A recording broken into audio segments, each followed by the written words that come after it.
Forget the myths that the media's created about the White House. The truth is, these are not very bright guys, and things got out of hand. Welcome, everyone, to this week's edition of Over It. I'm Tara Setmayer. We have Michelle Kinney, Julie Roginski, JoJo from Jurors, and we have a special guest for you guys this week. She is a firebrand, and we all saw her a couple weeks ago speaking out very passionately about the moment we're in and the role that Democrats should be playing here. So we're excited in a minute to bring in the Congresswoman from the great state of Vermont, Congresswoman Balint. But I just want to say that opening segment you saw, courtesy of Michelle, was a scene from the movie All the President's Men. That was the scene with Deep Throat in the garage. Very apropos for the moment that we're in right now, because I don't know, there's a couple scandals happening right now in Washington, D.C., something called Signal Gates. Perhaps you've heard of it. It is a lot. There's a lot going on. And ladies, we've got lots of our over it's. We're going to get to those. We're going to talk to the Congresswoman about what she's over. Before we bring her in, does anybody have anything they want to say before we get right to it? So happy to have the Congresswoman here. Actually, I am, as you can see, in a scenic hotel room in Phoenix, Arizona. And this Saturday, we're going to have so much to talk about on Coffee and Conversation because I just went to the Grand Canyon for the first time in my life. And oh my gosh. Holy shit, you guys. Yes. Words cannot describe and neither can pictures, but we'll get to that on Saturday. I'm so excited to have Congresswoman Balint here. We should bring her in and get going. Yeah, let's bring her on in. There she is, Congresswoman Balint from the great state of Vermont. For those who don't know you, she was elected in 2022. She spent many years as an educator, taught middle school. So we're going to talk a little bit about her feelings on the Department of Education and what's happening there. She's on the Budget Committee. She's on the Judiciary Committees. She is a passionate progressive voice. She's been out here advocating for working families. And we are so thrilled to have you here with us. And I know that you will have an instant bond with Michelle because you are married to an opera singer. And Michelle went to performing arts school. She has a degree in theater and she can sing, not opera, but she can sing. No. So, I love that. So welcome to Thank Over you. It. Thank you so much. Very, very happy to be here. And it's so fun for me to be in all different spaces, connecting with people. I'm a people person. That's why I do the job that I do. And so I'm really looking forward to this conversation. As are we, and as are all of our viewers who we are welcoming. We are a relatively new show, so we're always thrilled to bring in new audiences and expose them to not only our point of view, but to our guests and important voices like yours. So I'll kick it off and ask you, since our show is called Over It. Yeah. And there's a couple of things happening in Washington you may have heard. But we would like to start off with, for you, what are you over this week? Oh my gosh, I am so over mediocre men being promoted above their ability. I am Thank you. Over it. Over it. Preach Preach I it. mean, Amen. I'm when you see, yes, there they all are. Yes. Yep. And Pete Hegseth and the folks who are on that Signal chat, who are the most unqualified, inexperienced cabinet members in the history of this nation, who are going to battle over supposed woke and DEI, the most unqualified people who have fallen upward into their positions. And it was all there for us to see. But yeah, I'm so over it. We can all appreciate that. Yeah. I got to tell you, I don't know, Congressman, if you know this, I actually worked with Pete Hegseth back at Fox News when I was the token Democrat there a long time ago. And yes. And I have questions. I probably have answers. Except I have an NDA with Fox, so maybe I don't have as many answers as I would love to give. But I will say, I have gone drinking with Pete Hegseth. I have not. I was not able to keep up with him. I went home. He stayed at the bar. But it's very bizarre to me, to your point. He's still there. He's probably still there, probably sending us signal texts as we speak. But, what's so interesting to me is that you're so right, because when you know these people personally, as I did with Pete, I'm sorry, our Secretary of Defense, Mr. Hegseth. I don't know if he deserves that. Yeah, After what he did this week, I don't think he deserves that title. Thank you. And I agree. And I wrote a letter actually, along with my nonprofit co-chair Gretchen Carlson. Both of us worked with him at Fox News. Right. Both wrote a letter to the committee, the relevant Armed Services Committee in the Senate, asking them to maybe think twice based on just his history. They didn't. And then, as you so well point out, karma doesn't take long to strike, right? It took 3 minutes for everybody to see what I knew, and a lot of people who worked with him knew, not just at Fox, but also the nonprofits that he ran, which is he's just not competent. Yes, no, he's not competent. And, I was sitting yesterday in the Judiciary Committee while more of this story was unfolding, and had to sit through one of my colleagues on the Republican side continuing to talk about, even in the midst of the scandal, that, it's a new era with Republicans in charge, that only the best people are getting the jobs. And of course, my side, we were all ready for, all of that nonsense. And one of my colleagues, he just kept holding up the emojis that were on the text chain. Yeah. This is the best. This is the best right here. This is the best. But they don't have any shame. Right. Can I follow up just on that? Because what happened to them, Congresswoman? You know what I mean? Like, I grew up, my father was a Republican, worked in the Department of Defense. We've talked about that on this show. What has happened to them? Have they completely abdicated their spines entirely? Yes. So there's a couple different, I always say there's a couple different buckets of Republicans right now in the House. Some are there for power's sake. They will do anything that they can to keep their power. They are not there for their constituents at all. They're there for celebrity. There are some people who did run to actually do stuff for their constituents. So there are very few of them right now. A lot of them have left because they can't stand the chaos. And they're just hoping that nobody will tweet about them, that they can still be a backbencher and try to get work done for their constituents. But they don't feel like they can say anything, not just because Elon Musk, the richest man in the world, has said, we will bankroll any primary challenger to someone who steps out of line. Now, for me as an elected official, if you're not willing to lose your seat, then just get out of the damn way. Right. But, as a human, I can understand, their concerns about that. But then there's this other group that are the true believers. Right. They are the true believers. They believe the misogyny. They believe the racism. They believe that actually we should be a completely and totally xenophobic society, and that has pulled itself away from all our relationships around the world. And they truly believe might is right in every single circumstance. And you don't need to know the details. You just need to have a lot of bluster. You never admit your mistakes. I mean, we see that writ large. But the other piece is, and this is the thing that I try to convey to my constituents, that group that doesn't want to be, singled out on Twitter, they're also physically afraid. Because look, Trump has his own group of brown shirts now. He let out the January 6th insurrectionists. And what a lot of people don't realize, the very next day, some of these people came to the House of Representatives and were sitting up in the gallery watching us. So they know what will happen to them because they saw it in real time. And all of those people who had courage within the first 24 hours have all backtracked on that because they don't want to be on the receiving end of this. And so, it's pathetic. Yeah, I mean, you were very clear right now, and also very clear, if you could play that clip of you on MSNBC that went viral for a sec, if you could throw that up.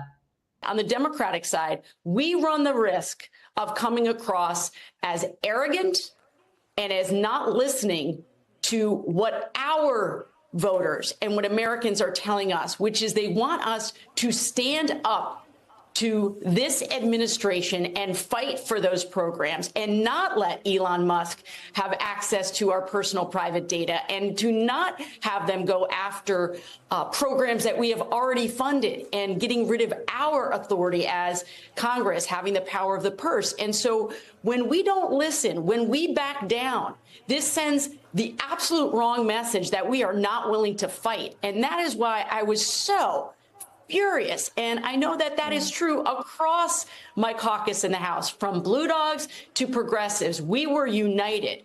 This was a time to not blink. And I think Schumer really missed the moment. I really do. Yeah. So I want to ask you about that. That was, I think you spoke for a lot of us, certainly the women who are screaming into our pillows every day.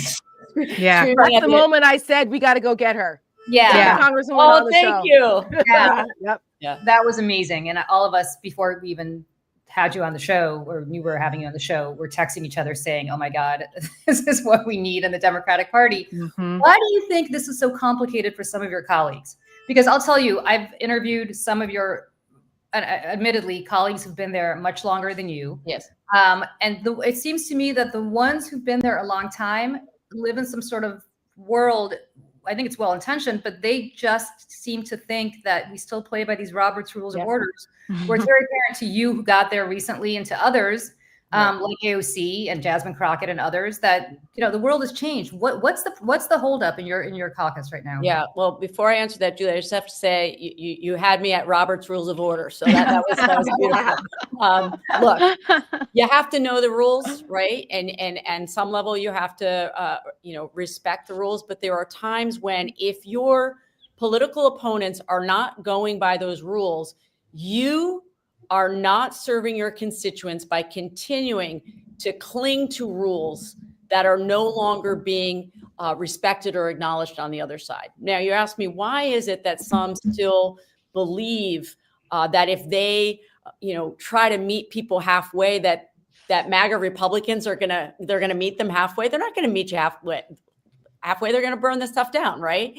It goes against who we are or who we think we are as Democrats. We are people who are deeply involved in policy and how to get policy through. We get caught up in the details and the specifics. And we believe that if we just show up with our best selves and our best facts and our best details, that's going to bring people to us, that people are going to, respect that. And I mean, just generally, not government nerds, but just, people generally. And in this moment, there are so many people who are feeling left behind right now.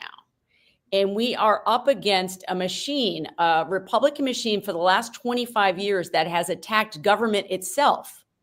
That government can't be trusted, that institutions can't be trusted. So if we're the ones standing up in the room defending the government and the institutions that people have been told are corrupt, right? That's a hard argument to make. Mm-hmm.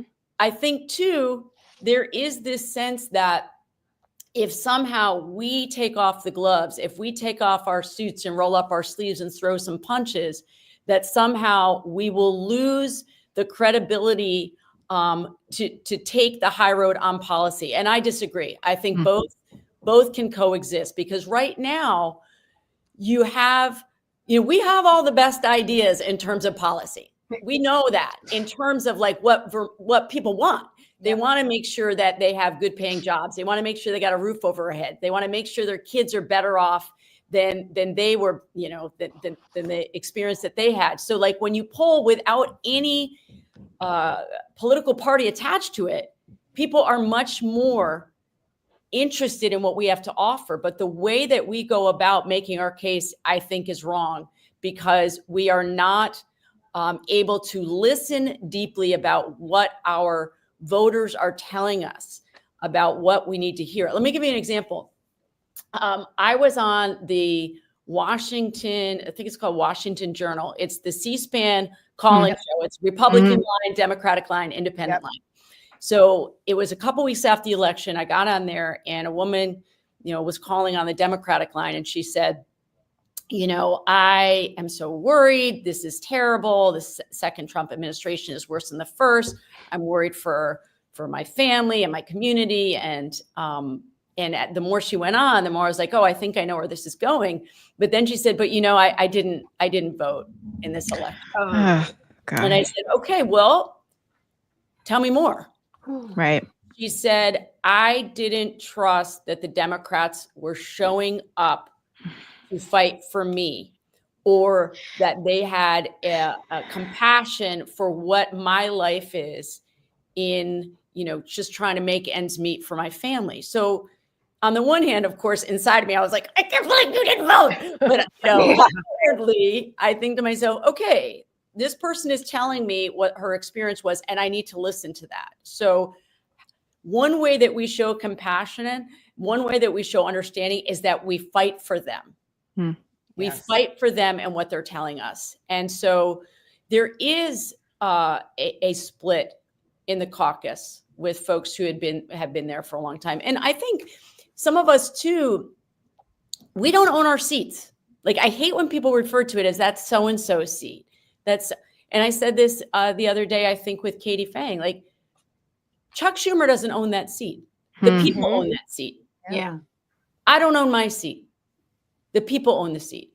And so when you don't understand that you are there at the will of the people, if you lose sight of that, then somehow you think you are owed something, as opposed to you constantly owing to other people. And those people are your voters.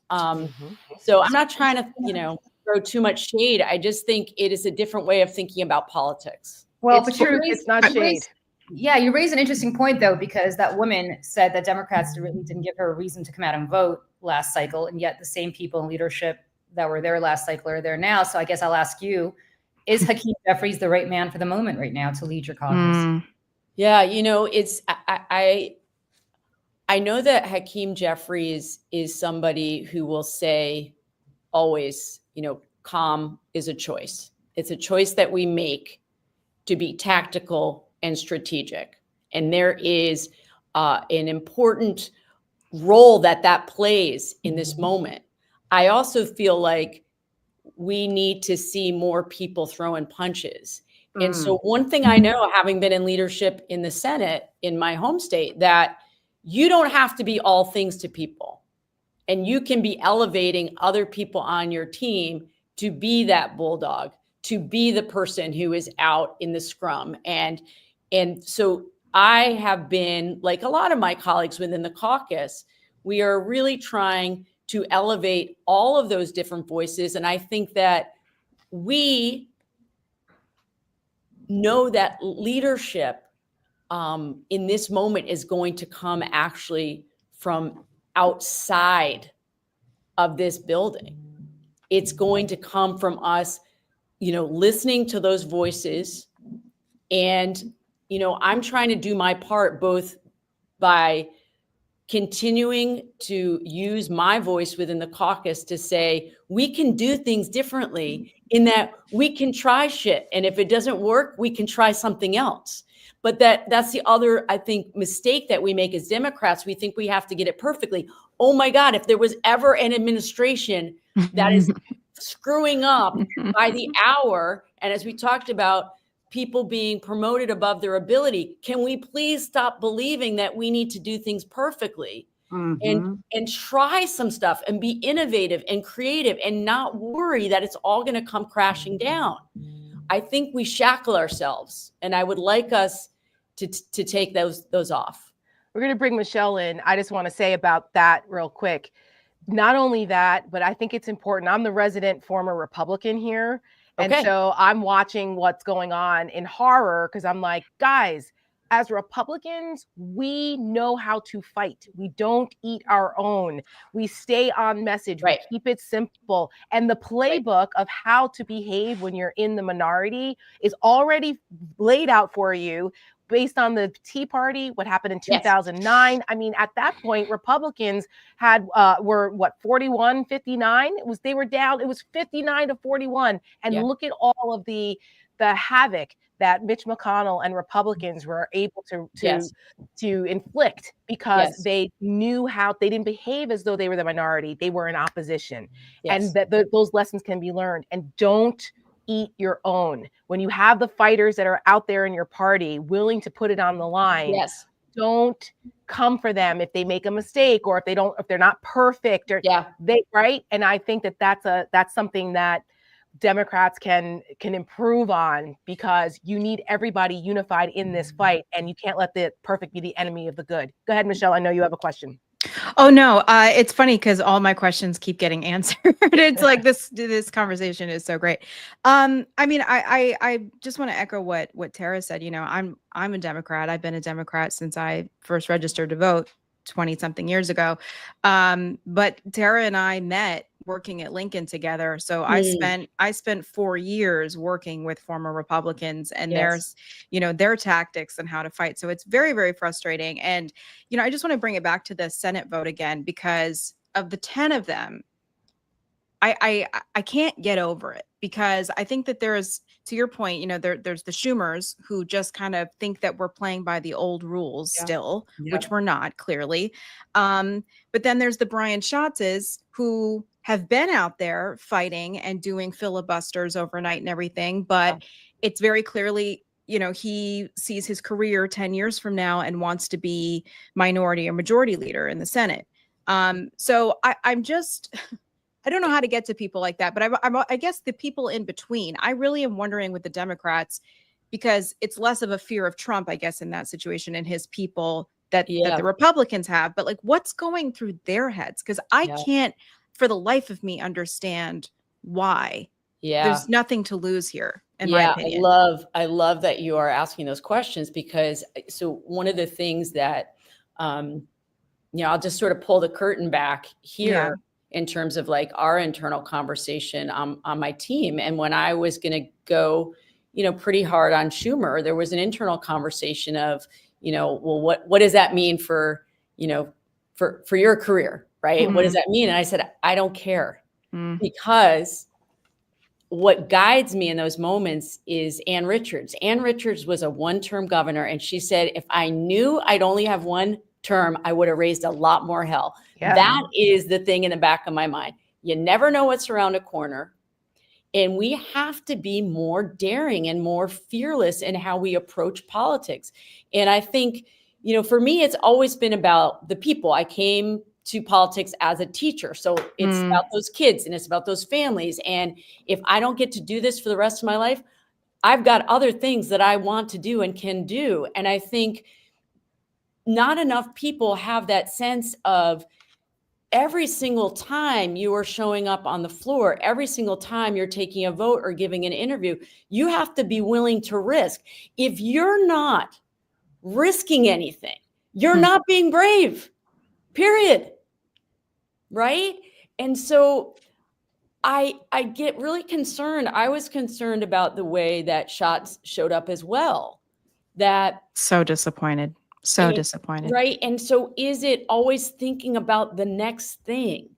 If you're always thinking about the next thing, you will never, ever feel that freedom of speaking truth in the moment and clarity. And people can smell it.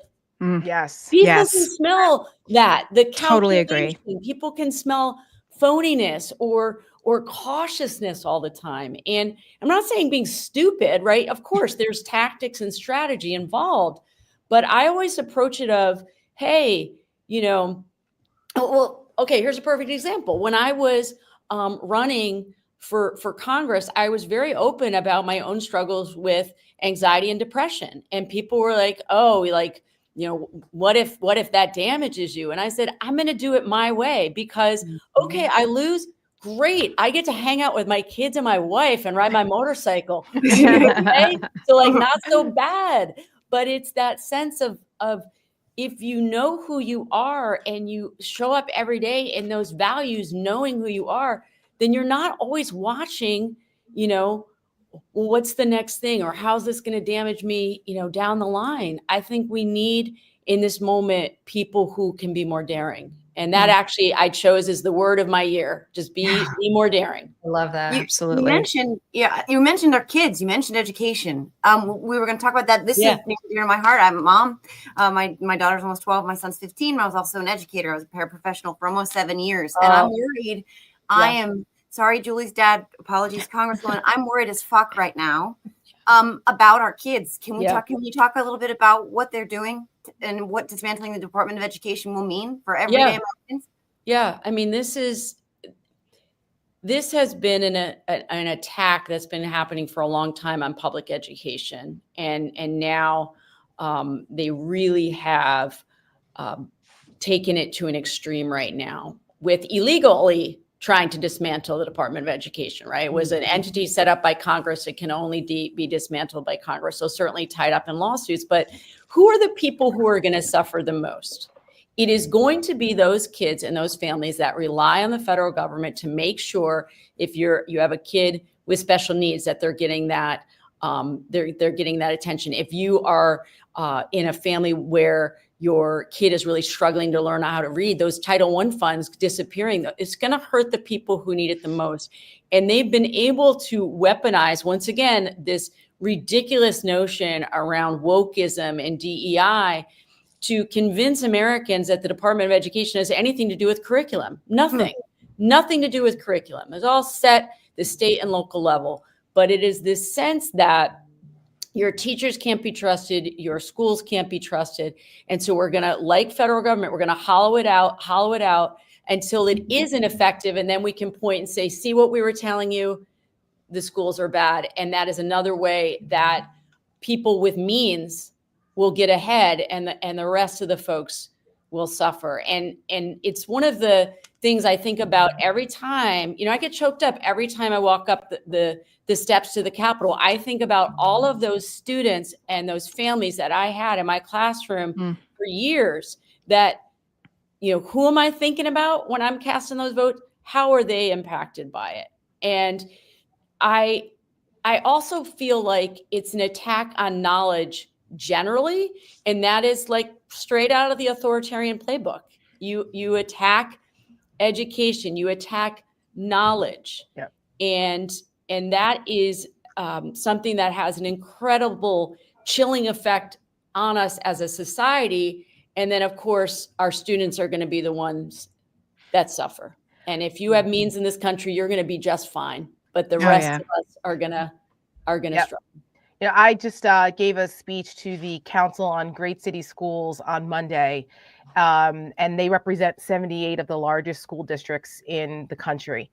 And it was, looking at their faces in this moment, I mean, who knew that the Department of Education was going to be systematically dismantled the way it has so abruptly? I mean, well, we warned that they were coming for it, but, people sometimes they don't believe you until you see it. That's right. And I emphasized to them the importance of their role and saying how you guys, what you're doing by your career, teaching children and being mentors and you're almost the first line of defense of our democracy. Absolutely. Yes. And to when you are out here fighting for your students, remember that that you play a role here in this, and that we have a certain responsibility we don't want to be the generation that is responsible for democracy dying. Like, is that who we want to be? Right. So, do not surrender. Michelle always makes references to Churchill, and I've been using that a lot because it's true. If Democrats need to go back and read and listen to some Churchill speeches and understand, particularly the never surrender speech, that is the posture, because we really are in a political war here. This is political asymmetrical warfare, and you can't bring a policy pen to a political warfare fight. And the more that Democrats start to embrace that, and those of us who are on the ground, grassroots folks, and this is going to be a bottom-up situation. No one's going to save us but us. That's right. And so absolutely. We need to make sure that we all have that posture. I worked on the Hill for 7 years.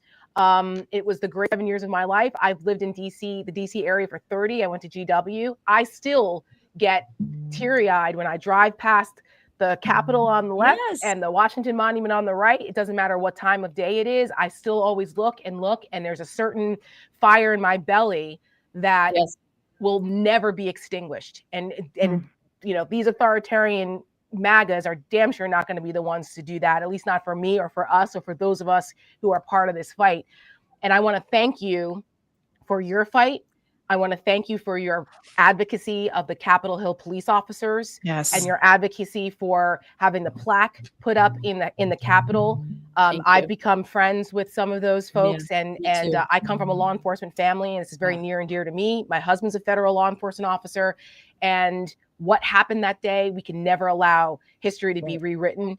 And those traitorous bastards should pay a price. And we are never, ever going to let Trump and MAGA try to label the January 6th insurrectionists as patriots. And our brave Capitol police officers and the other law enforcement officers who protected them that day are somehow the enemies. No way, not or give them reparations. I mean, because that's what Trump floated today or yesterday. No, I saw that. And Tara, you had so many great points that you just made there. And I do believe you're right. We have to look at Churchill. We also have to look at the Man in the Arena speech by Teddy Roosevelt. Get in the arena. Bloodied and sweaty, and roll up your sleeves. And, you know, one of the things that I often talk about at the end of speeches is this beautiful quote by June Jordan, this poet who wrote this poem that ends, "We are the ones we've been waiting for. We are the ones. And nobody else is coming to save us. We're it. The people, the inspirational people that we've been waiting for, we're it." So step fully into that. Amen. Well, we are so grateful to you for joining us to run from the great state of Vermont. The next time I'm in Burlington, I'm a huge fish fanatic, which everybody makes fun of. Okay.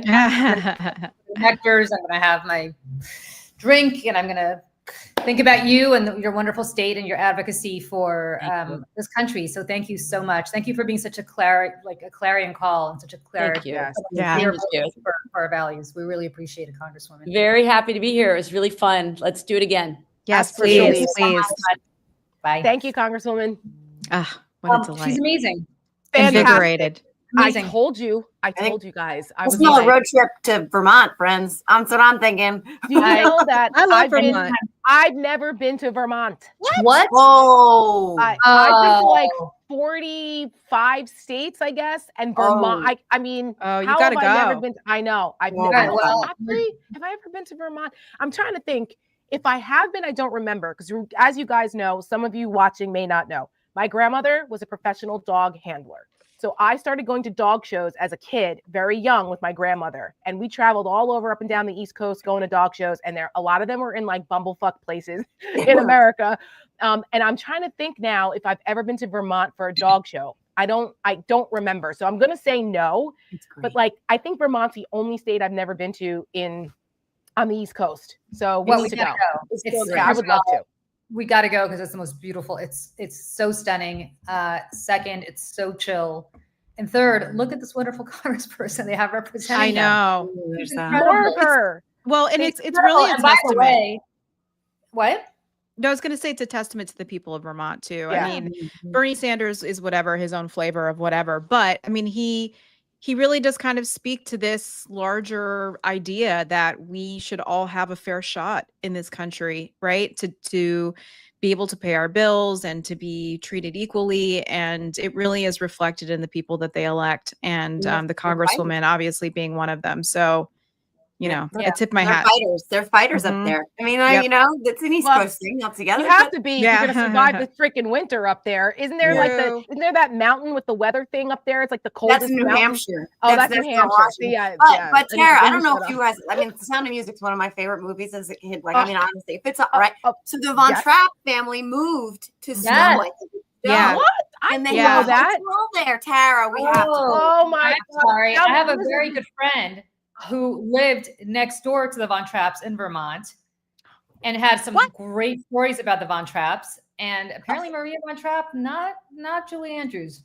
Not. Oh my God. No. Yeah. We're going to keep that as Julie Andrews. She is an international treasure. I love Julie Andrews. I'm obsessed with her. And Mary Poppins is like my favorite character in all of history. And we're going to Julie Andrews is agreed on Julie Andrews. Marie Von Trapp apparently not so much. But Stowe is also a beautiful town, and all seasons of the year. I'm not a skier or a snow person at all, but I like Stowe in the summer. I like it up there in the summer.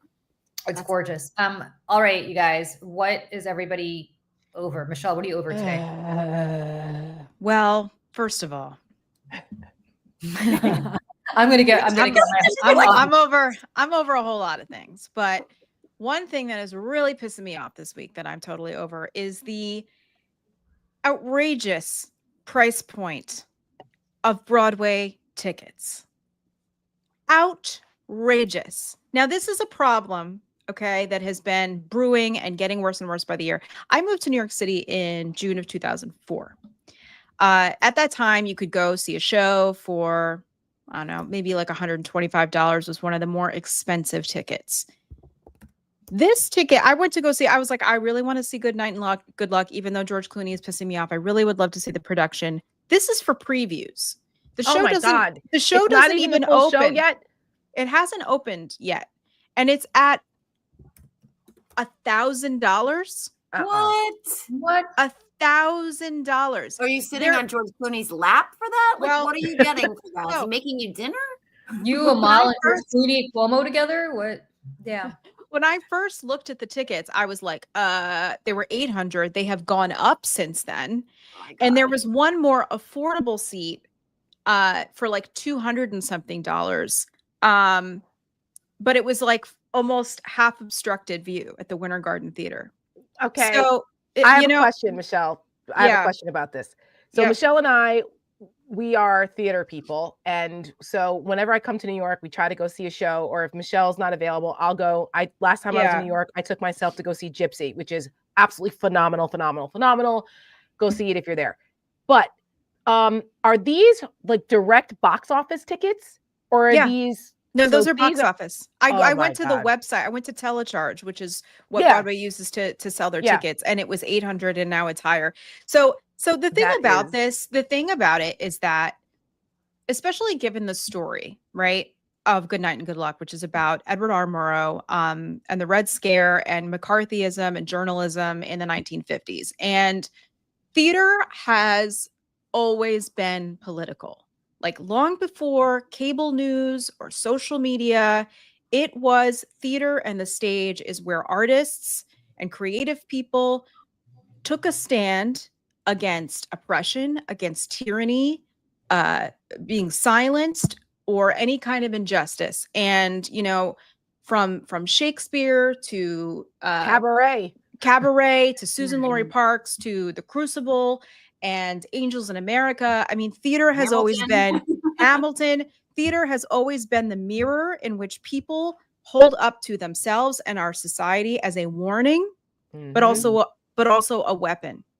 And it's where the truth is told, and the truth is told without apology. And that is why a play like Good Night and Good Luck is so important for people to be seeing. It's because not only is it a true story about our democracy, but it's also it's a true story in general about the fight for democracy and our free press, which is under attack right now. So for tickets to be $800, $1,100 for one ticket, that's crazy. One.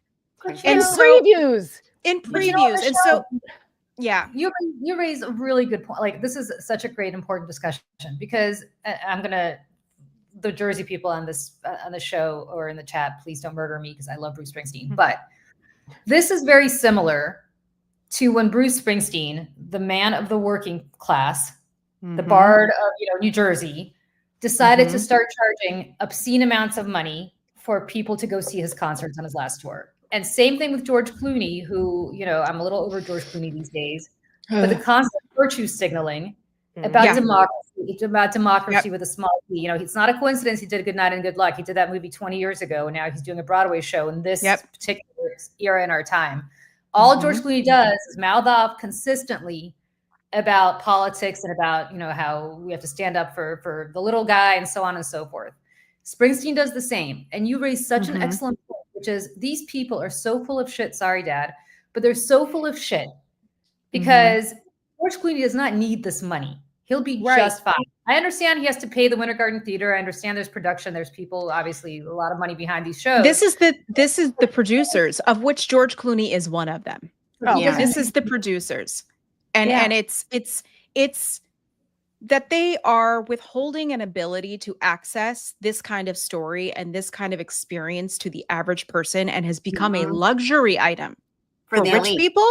For rich people, such a microcosm of what's wrong with this. It is, and it's thing. not. It should be the other way around. They should be doing it in the middle of Washington Square Park. They should be doing it in the middle of Washington Square Park, not charging. And it's not just outrageous, because it is also a threat to the very power that theater has always held to our civilization. Yep.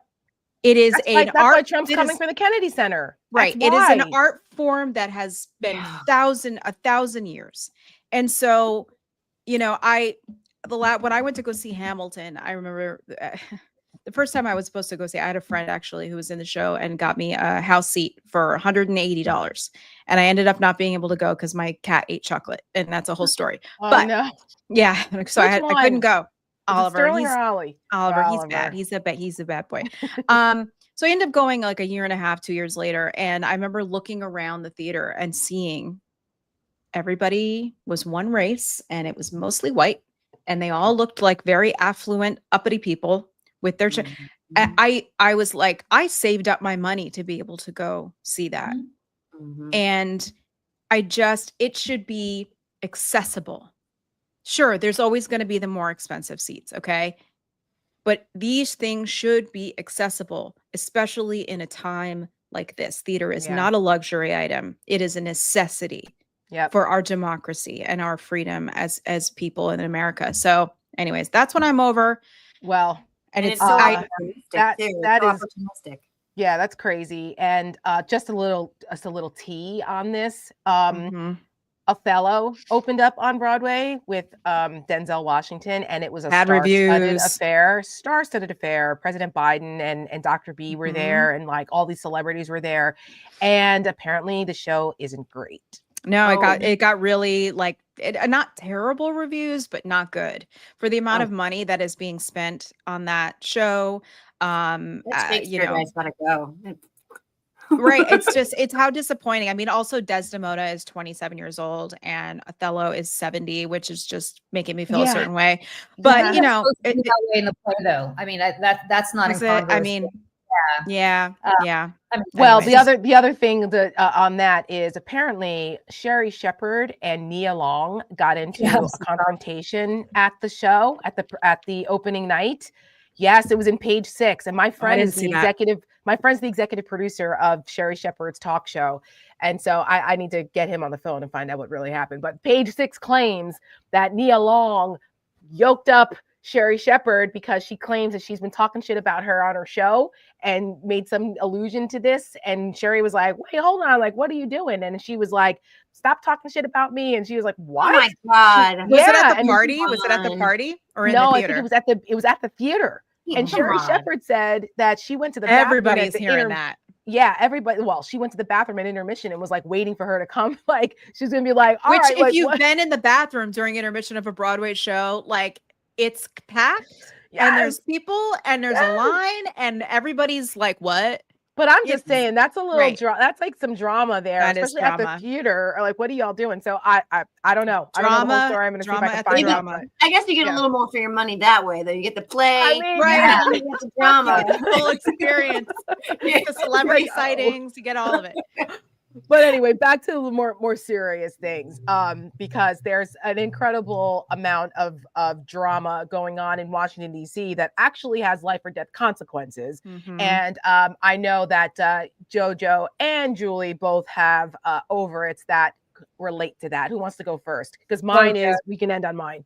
Yeah, mine does in its own way have life or death consequences, because there are real people who get impacted by some of the rhetoric, right? So what I am absolutely 100% over is the hypocrisy that goes to, sorry, Julie's dad, fucking 11 because I don't know if you've seen this, but the Republicans are now on their fainting couches with their smelling salts and their pearls clutched because Jasmine Crockett had the audacity to say something about Greg Abbott, who is, by the way, one of the most vile, revolting, despicable, deplorable ladder pullers in the history of this country, if not the world. Okay. The guy is celebrating the reversal of programs that he needed to be able to get into buildings, to be able to to live his life.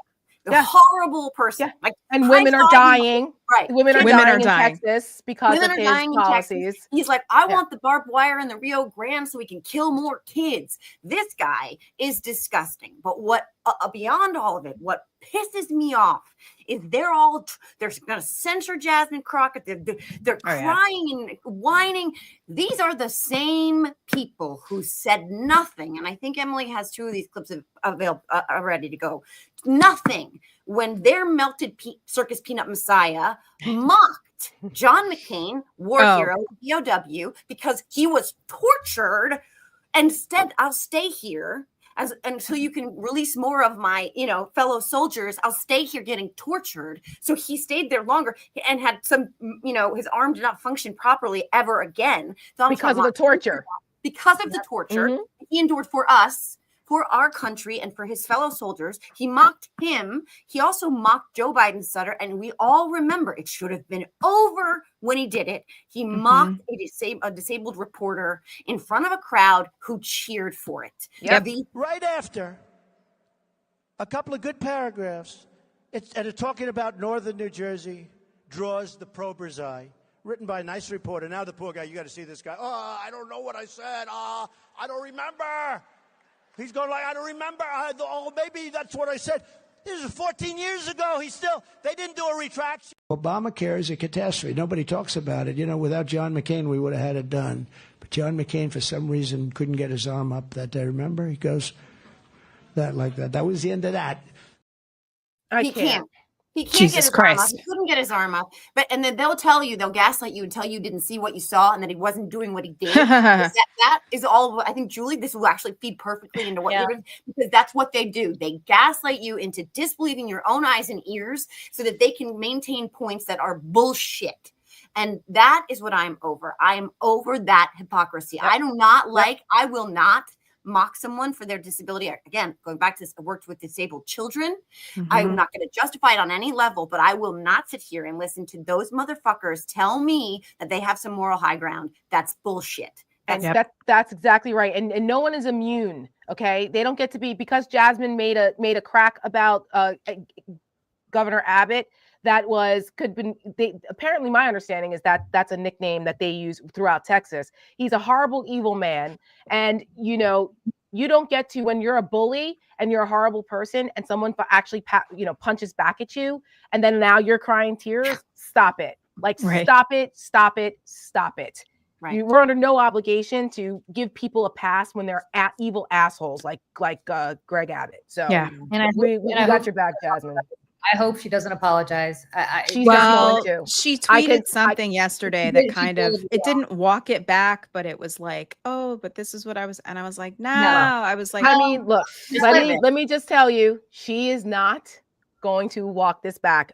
She said what she said yesterday, and she's going to stand firm on this. Even though they're trying to come to censure her, which is like crazy. And if they try to do that, I think that makes her a folk hero. Yeah. There are people out here. She is, listen, we're not perfect, but like the Congresswoman said, you can't constantly virtue signal with oh my God, we're at war. Okay. Yep. These are horrible people and they are not immune. I don't give a shit what's wrong with them. They're not immune from it. By the way, for those who don't know, Greg Abbott was hurt in an accident. Right? Yeah, he was jogging. Right? He was jogging and a tree fell on him. Okay. He sued and got lots of money as a result of that. And then when he became governor, he capped the amount of money that people can get from settlements like that. Yes, exactly. He got his. Yes. But if that happened to somebody else, yes. Okay. Yeah, and judge him by what he does. Yes, correct. By what they say, but and by the way,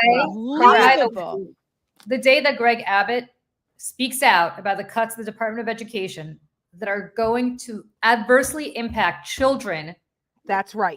Who have disabilities is the day that I will respect Greg Abbott's views on any of this. But Greg Abbott has no interest in anybody.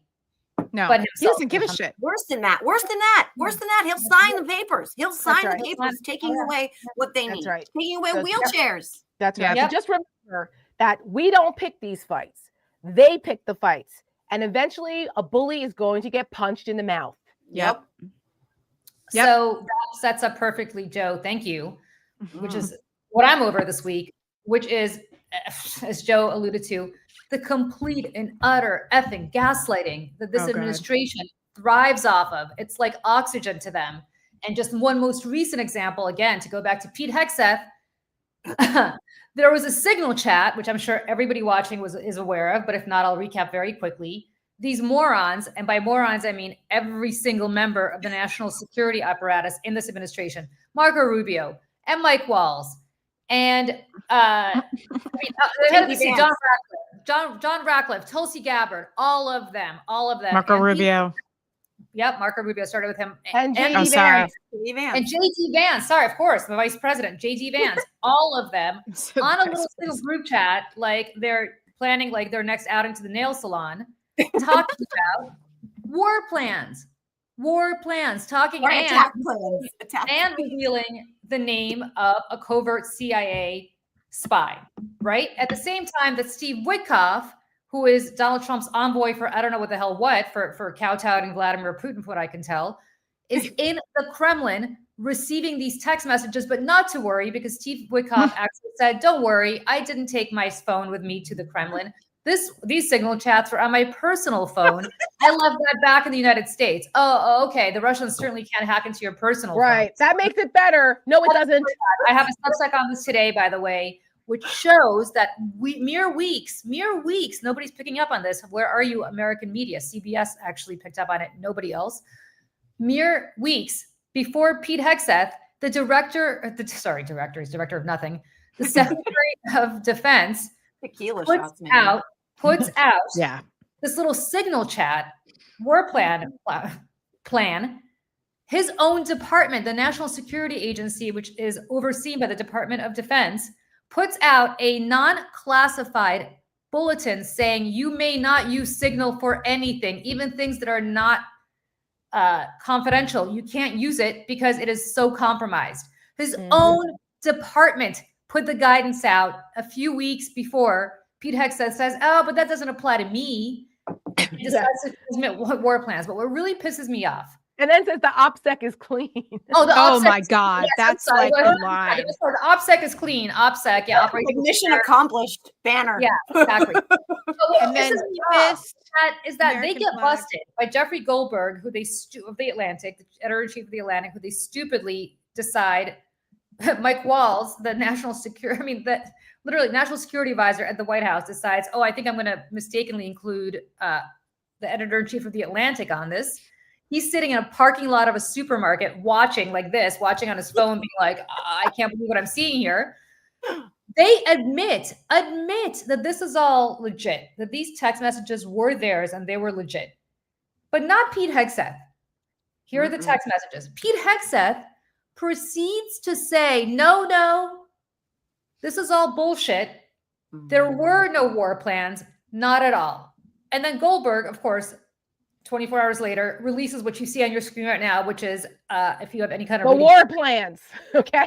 Their attack plans. Remember, attack plans. And then the DOD, something called the DOD Rapid Response Twitter feed, which comes out and says, you see, this is why they're so full of shit. These weren't war plans. These were attack plans. What is a war but an attack and defense mechanism? You utter idiots. And are we supposed to buy this? Like, the part that pisses me off, again, is not even that they're so stupid as to compromise everything about our national security, but that they think that we're so stupid that we don't know the difference and don't understand that attack plans and war plans are the same goddamn thing. Pete Hegseth, take another shot and sit down. What is wrong with you? Liz, did you see Mike Waltz on Fox last night? No, he was on Fox last night and actually tried to say that he has no idea how Jeffrey Goldberg got onto the chat, and that maybe he like hacked his way on, or he was like, you know, he literally said this with a straight face that he's like, I have no idea how this journalist got on here. Wouldn't that be worse? Just as an aside, did you know that his brother-in-law is the lead singer of Creed? No. Really? No. I just learned this yesterday. I was like, oh my God. Everything makes sense. Anyway, it's embarrassing for that whole family across the board then. But you know what's also really embarrassing? Today, John Ratcliffe, you see, speaking of rats, jumping off the ship, John Ratcliffe is testifying in front of the House Intelligence Committee today. And when he was asked about this, he's like, well, I didn't release any war plans. That wasn't me. I didn't release any confidential information. Translation, different posture from yesterday. Under the bus, Pete Hegseth. So now you have the head of the CIA throwing the Secretary of Defense. Yeah, I'm a liar. It's going to be that. It's going to be that Spider-Man meme where they're all like pointing at each other. Yes, because the people within the administration are horrified. So their own people, they're not going on record saying it, but like Caitlin Collins and those who cover the Defense Department and Intel reporters are like, yeah, even Trump's own people and people in the White House are horrified by this, and they're trying to figure out how to manage it because even they know how bad this is. Somebody's head's got to roll. Not even the Mag Idiot Troll Brigade can land on not even the Mag Idiot Troll Brigade can land on a narrative here. You got Charlie Kirk out there spinning like, this is actually a good thing. They say what they say in public, in private, and now you get to see it. Then you got Don Jr. out there basically saying the same shit. And you got Tommy Lauren, who's like, cut it out. Like when Tommy Lauren is the one talking sense, friends, you got a problem. Laura Loomer, she's like, this is a fucking mess. Why can't they just say they fucked up?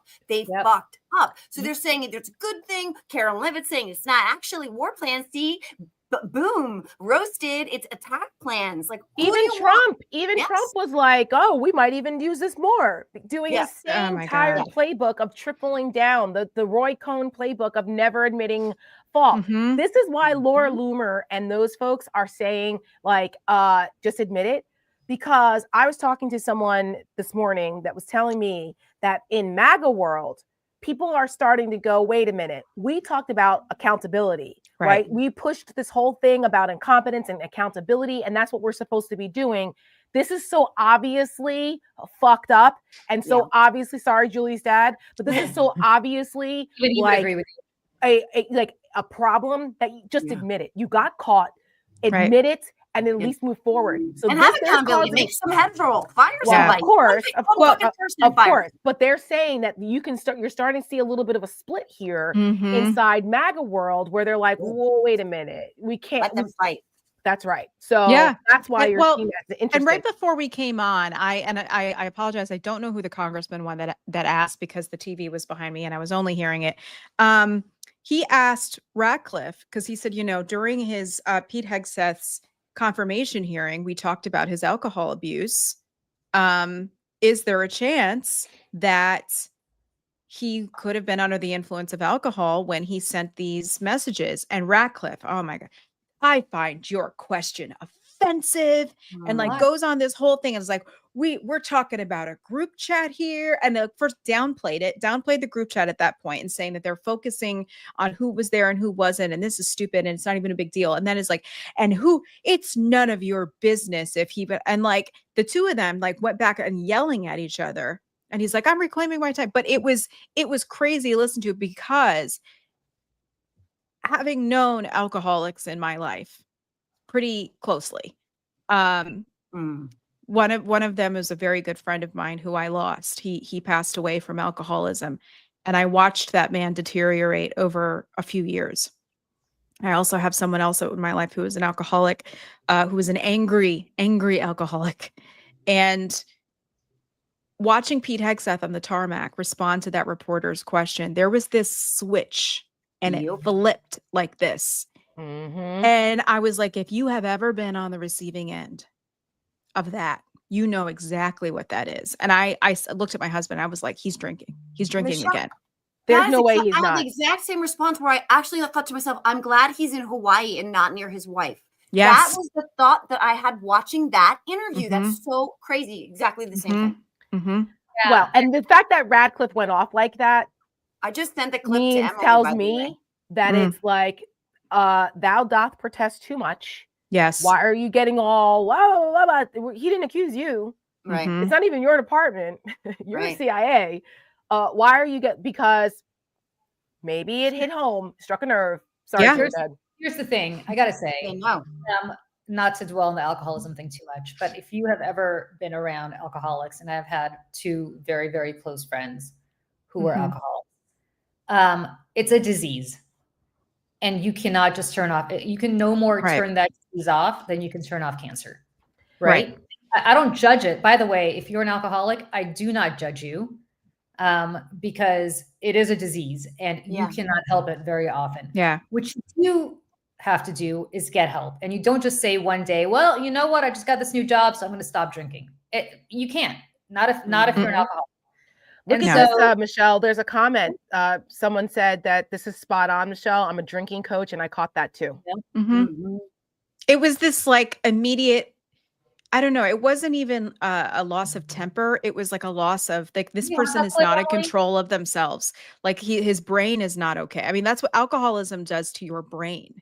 And the temper that's coupled with it. Because listen, not all alcoholics have bad tempers. Some alcoholics are just alcoholics and they go about life high functioning.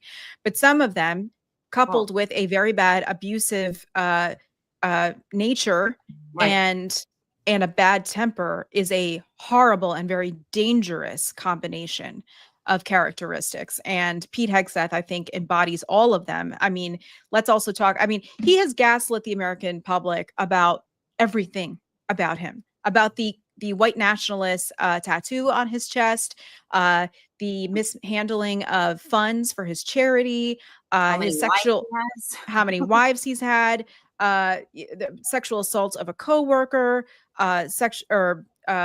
just regular abuse of his wife and partners. I mean, it's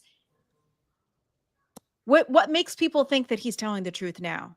I know. That's the thing. They all lie. They're liars. They're liars. And I wish the media would use that word. Yeah, and I know Em has the clip. Ratcliffe, he removed his name from consideration for an intelligence position in Trump's cabinet first fucking shit show. Right. Because he got caught lying. And back then we were still, standard adjacent. Yeah. And Not he's now. like, all right, screw it. I'll be CIA director. Yeah, am I a liar, pathological liar? Can you prove it? Sure, but who cares?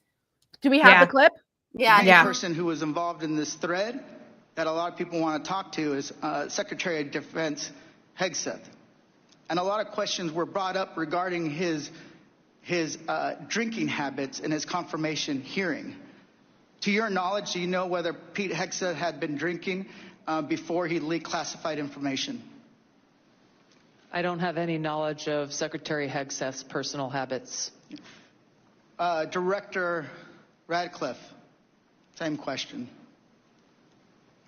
Yes or no? No, I'm going to answer that. I think that's an offensive line of questioning. The answer is no. I find it interesting that you want to. I'm going to answer. You asked me a question. Do you want an answer? No, listen. You don't want to focus on the good work that the CIA is doing, that the intelligence community. Director, I reclaim my time. Director, I reclaim my time. Here, I have huge respect for the CIA, huge respect for our men and women in uniform. But this was a question that's on the top of minds of every American, right? He stood in front of a podium in Europe holding a drink. So, of course, we want to know if his performance is compromised. If people were asking if the General Austin was compromised because of a heart issue, was his performance compromised because of a successful strike? Back. Mr. I bring my Do you want to know? You want to talk about accepting responsibility? Do you think you should accept responsibility for a successful strike to make Americans safer? I reclaim my time. I reclaim my time. So here's the thing. This is serious. As somebody, we've been briefed in this committee about using Signal. One of the things they basically said, the most secure phone call, the least secure text messaging. And we know that your people, Russians, Chinese, are on your phone. Gentleman's time's expired. Good for him. Yeah. You know, that's good. what you've got to do. You know, Republicans would have done the exact same thing. And to be honest, there would have been 4 more Republicans that went right back to that same line of questioning to make sure that everybody was singing from the same hymnal.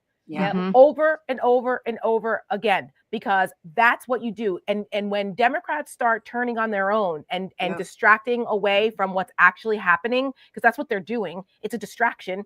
What they're like going after Jasmine or going after something you know somebody else said or whatever, it distracts away. They take the bait and it takes away from the narrative that is the fastball down the middle that they whiff all the time.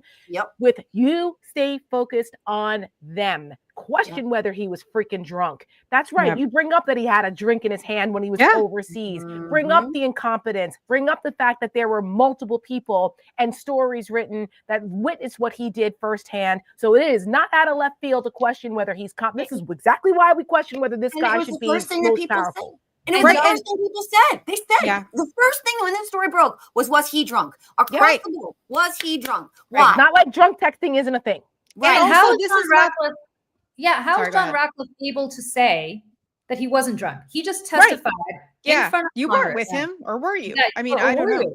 Or were you? Because Tulsi Gabbard testified that she was out of the country, but she didn't know where. So first of all, was she on her personal device when she was out of the country? And all these war plans were like, we don't know. Steve Witkoff just admitted that he was using his personal cell phone for this, although he was in the country. Kremlin. No, he claims he left it here in the United States. So, so that way, I guess nobody could hack into it if it's here in the United States. Give me a break. But second, there's probably no overlap between those two phones. Yeah, exactly. Sure.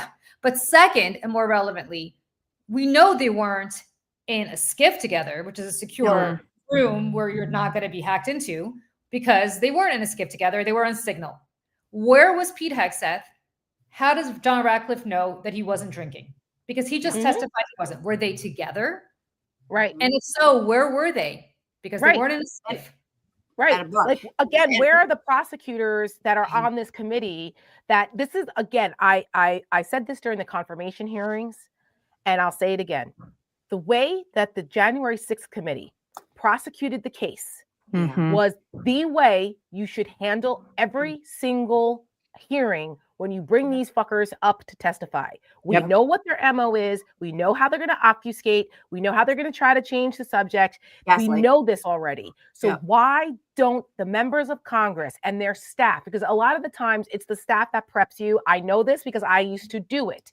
And when it was time for my member to prosecute the case, because he was on oversight on foreign affairs, and so you prep the questions like a prosecutor. You build the case and you can anticipate what they're going to say. So you have the follow-up in case they say this, you go here.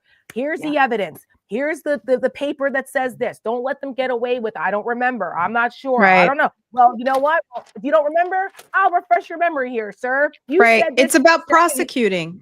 Like, who was so good at that? Kamala was so good at that. Oh, great. She was a prosecutor. That's why Jasmine's good at it. She was a lawyer and a prosecutor. Goldman, good at it. But this is Julie, back to the gaslighting. They're now gaslighting us into this. Well, was it a successful mission? Because our troops didn't get killed with 2 hours of notice of what they were going to be doing. If those had landed in someone else's lap, I don't know, John Jacob Jingleheimer, Russian fucking spy, right? We would have lost our troops because of this chat. I don't know. Because that didn't happen. How do we know? But even more relevantly, Joe, how do we know it was a successful mission? Because they said so. Right. And how are we supposed to believe that?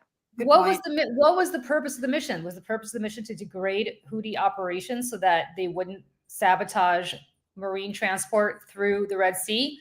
I think based on the text messages that I read in the Atlantic, that's what it was.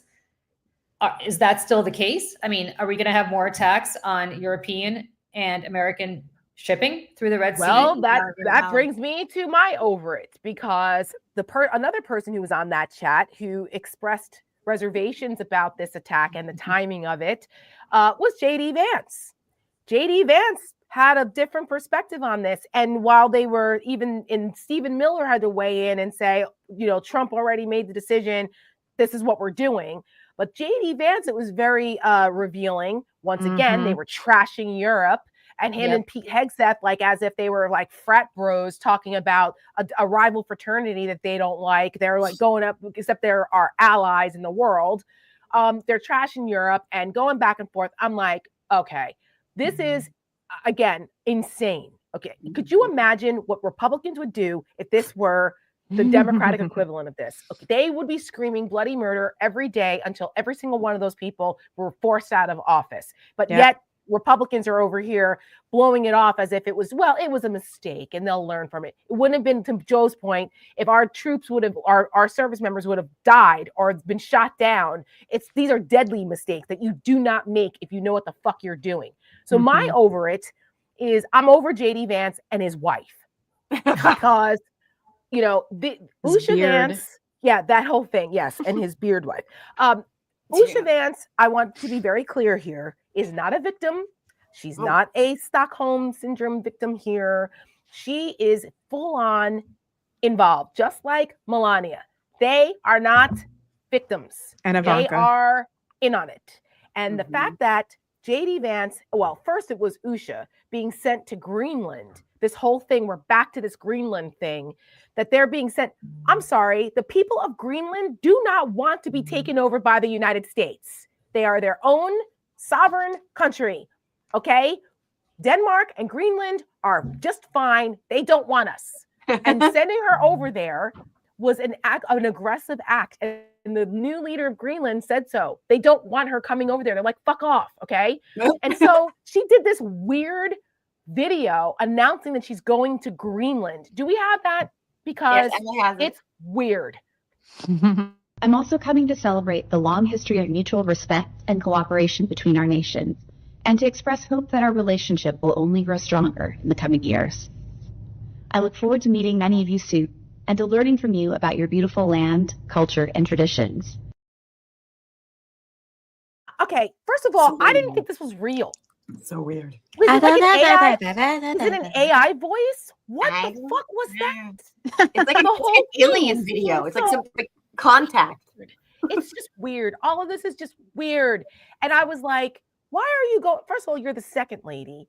Why are you going to Greenland before you go to, like, I don't know, maybe you should go visit some kids that are going to get screwed over because your husband's administration is taking away their benefits and their teachers and all of that. Or maybe did you see she had an Al Gore book behind her too, which was very funny. I did not see that, but my God.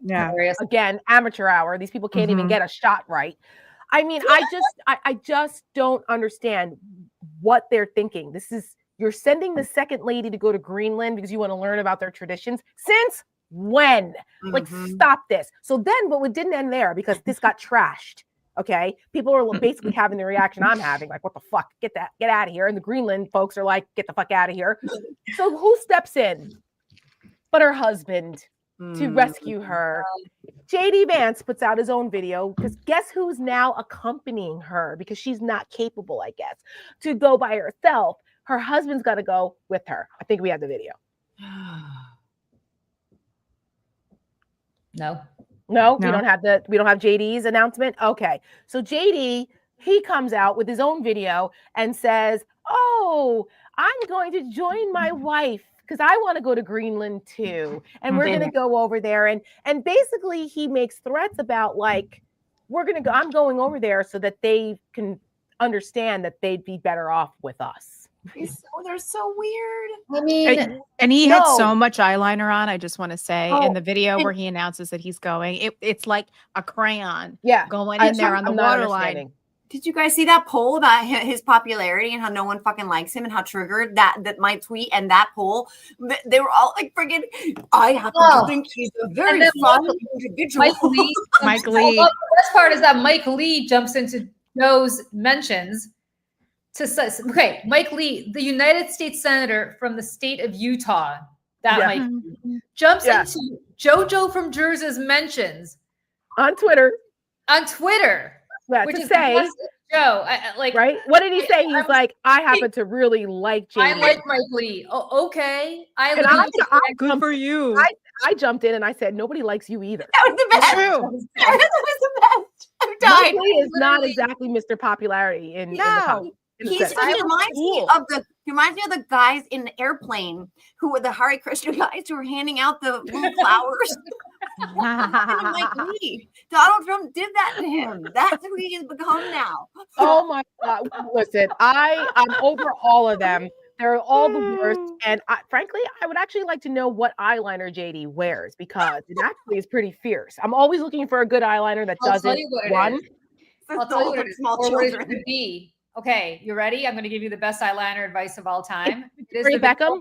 It is a Victoria Beckham satin Kajal liner. If JD Vance does not use it, he should, because that stuff sticks. I mean, I put some on today. It'll be here for my entire flight back home and probably for the next few days if I don't wash my face, which touch and go with the way I'm feeling these days is going to happen. Yeah. So JD Vance, if you're not using Victoria Beckham satin Kajal liner, I recommend you invest in it. Even the cold of Greenland will keep that shit on your eye. We're open to giving advice to help. We're trying to help you out, Jane. And this is where I'm like, I have no problem with a man who wants to wear eyeliner, Billy Joe Armstrong from Green Day or RuPaul, like whatever. Do what you got to do. What I do have a problem with is a raging, self-hating homophobe who says that they hate everyone and everything that doesn't, abide by his standards of male beauty. That's what I have a problem with when then he is dressing himself up. And, we've all seen the older pictures of him too, in wigs and everything else. So, it's, and don't tell me also it's that eyeliner. Yes, it is, because there's days where it's darker or lighter, and that just does not happen on its own. So these are guys that wear makeup. Yes, thank you. Okay, the president of the United States wears terrible, unblended makeup, and now Mike Johnson is wearing makeup, and now Pete Hegseth, Mr. Tough Guy, SecDef, is wearing makeup, while at the same time trying to unconstitutionally take the rights away from trans members of Congress. I have sat next to Pete Hegseth in the makeup chair. He wears makeup. Like, let's be real. They all do. They all do. They all do. They all do. And yet, speaking of DEI, they're all DEI hires. They needed their equity and inclusion is that this government is now inclusive of utter morons whose only qualification is A, their skin color, which is white, and B, their proclivity for kissing the ass of an orange orangutan president, which is me. Yep. And that for women doesn't hurt. They should have a healthy disdain for women, please. Yes. Well, and also if your white supremacy and male supremacy, like if you have to clear everyone out of the race, maybe your gender and your race aren't so supreme after all. Like that's kind of where I'm at with it too. Like, and how sad for you. And how about this? Stop trying to look like us then. Yeah. How about that? Yeah, right. On that note, we are going to close out this week's edition of Over It. Another big thank you to Congresswoman Balint from Vermont. She's the best. If you're not following her, please do. And if you're not following all of us, please do. Check out Julie's Substack, Salty Politics, JoJo's Substack. Are you effing kidding me? My Substack is uncompromised. I have some stuff there because I was down at UVA yesterday with the wonderful Jim Acosta. And Jim is now a fellow at the Center for Politics in UVA, where I am a resident fellow and have been for many years, resident scholar, where I've been for many years. So we did a program together with Mark Short, who is also a scholar there now, who was Mike Pence's top guy, and poor Mark Short, he had a tough job, but he at least was honest about his disappointment with the Trump administration on actual conservative things like free trade and a couple other things that he was not happy about with the Trump administration on the economy. And so I give him credit. It was a tough crowd because the folks down at UVA, a lot of them aren't MAGAs. So, but I would give me Mark Short over every person in that friggin' administration right now. I would too. Yeah. Oh, I would too. And I mean, I will give credit to Mike Pence's team and what they did on January 6th, because honestly, it could have been a very different situation if they hadn't stood up and pushed back against that. So I will give them credit for that at least. But not people like that don't exist anymore in this administration. And that was a question that was being asked. Mark Short said to me a few weeks ago, Tara, to your point, I saw him. We were on MSNBC together, and I was talking to him. And I said to him on our way out, we walked out together. I said, "How are you? I just want to see, just from a human perspective." And he said, "You know, after they try to kill you on January 6th, everything's looking good. After that, like everything's all gravy." And that's where Mark Short is, and that's where the rest of the Republican Party, including every single member of Congress that is now bending the knee to the people that tried to have them murdered, should be. They tried to kill you on January 6th. You survived, you complete and utter spineless idiots. And after you did, maybe you should think about that as a second chance at life and live the life that you want to live.